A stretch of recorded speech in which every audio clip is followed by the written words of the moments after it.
Pourquoi est-ce que je ne donne pas de sucre à mes enfants? C'est quelque chose qui commence à se faire. Arrêtez de donner autant de sucre à nos enfants. Et en même temps, c'est quelque chose dont encore beaucoup de parents ne savent pas. Donc aujourd'hui, je vais vous expliquer pourquoi j'ai choisi d'arrêter de me donner cette quantité de sucre énorme à mes enfants. Je m'appelle Emilia Fumain-Bourré et je suis coach parental. J'accompagne les mamans qui souhaitent améliorer leur vie de famille et leur relation avec leurs enfants.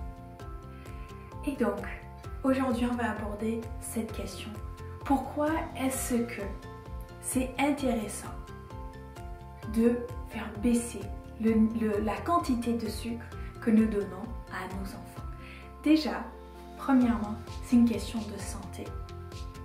On dit aujourd'hui que l'élément majeur, la première source d'addiction, c'est le sucre.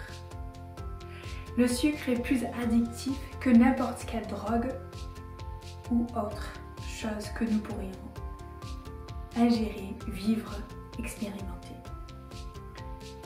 Et donc en fait, aujourd'hui dans notre société, avec notre manière de manger, nous mangeons une quantité de sucre très importante.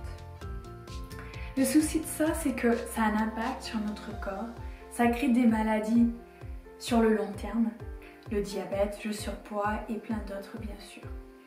Pourquoi est-ce que je ne donne pas le sucre à mes enfants? Donc premièrement, c'est pour leur santé, pour leur inculquer, les éduquer, à être conscients en fait, à sentir le sucre qu'ils mangent tant que possible et en fait leur inculquer les bonnes habitudes alimentaires que je souhaite qu'ils aient. Mais ce n'est pas que ça. C'est aussi parce que le sucre a un impact important sur notre comportement et en particulier sur nos comportements difficiles.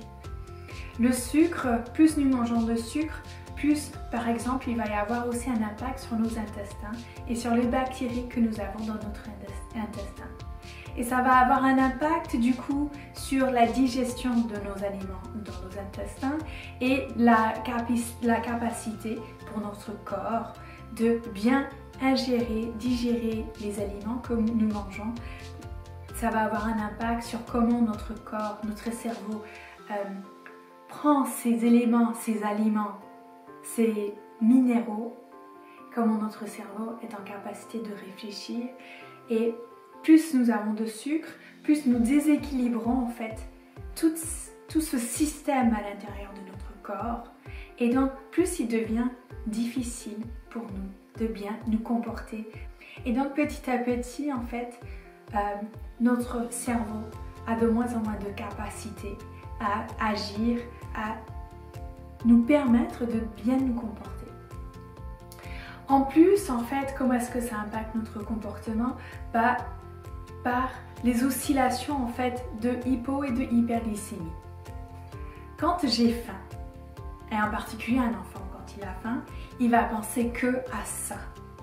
Et cette difficulté à gérer cette sensation de faim va venir l'impacter dans son comportement et va beaucoup plus facilement amener des crises avec lui. Et c'est pareil en fait avec l'hyperglycémie. Le sucre est fait pour donner à notre corps une pleine d'énergie. Le souci c'est que beaucoup dans nos sociétés en fait on demande aux enfants de s'asseoir, de ne pas bouger, de rester là où ils sont.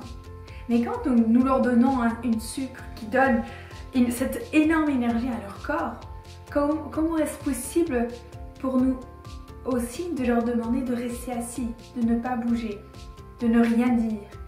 C'est contradictoire en fait. Et donc en fait il y a comme cette oscillation, en plus c'est du sucre blanc donc c'est quelque chose qui se digère facilement. Donc il y a une pique d'énergie et une chute d'énergie très forte et rapide. Et ça, cette fluctuation là, c'est très difficile à gérer pour les enfants.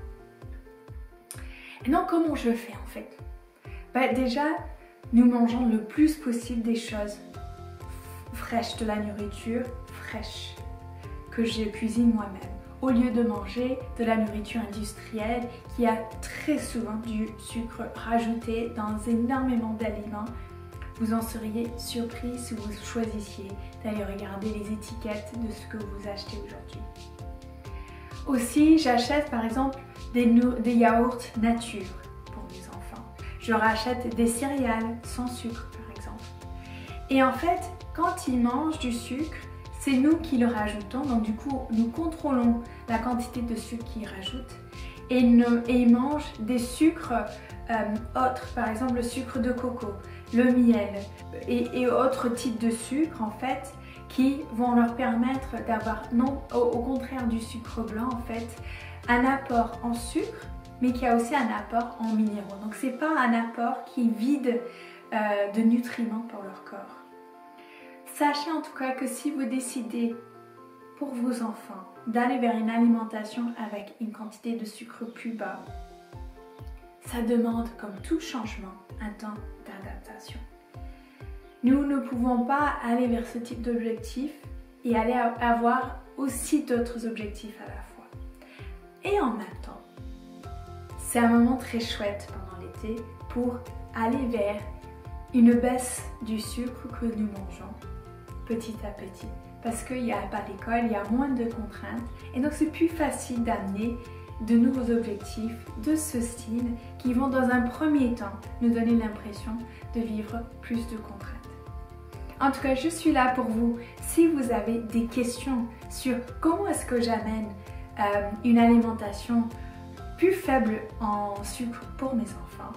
Si je vous ai apporté quelque chose dans cette vidéo, je serais ravie d'avoir votre like, d'avoir votre commentaire, vos questions, vos réflexions sur tous ces sujets-là. Et si vous avez aimé cette vidéo, si vous souhaitez pouvoir en voir plus, n'hésitez pas à vous abonner à ma chaîne YouTube pour vous assurer de ne plus jamais louper aucune vidéo. Parce que j'ai vraiment à cœur, avec chaque vidéo, de vous permettre de faire un pas de plus vers la parentalité qui est juste pour vous et qui est juste pour vos enfants. À très vite.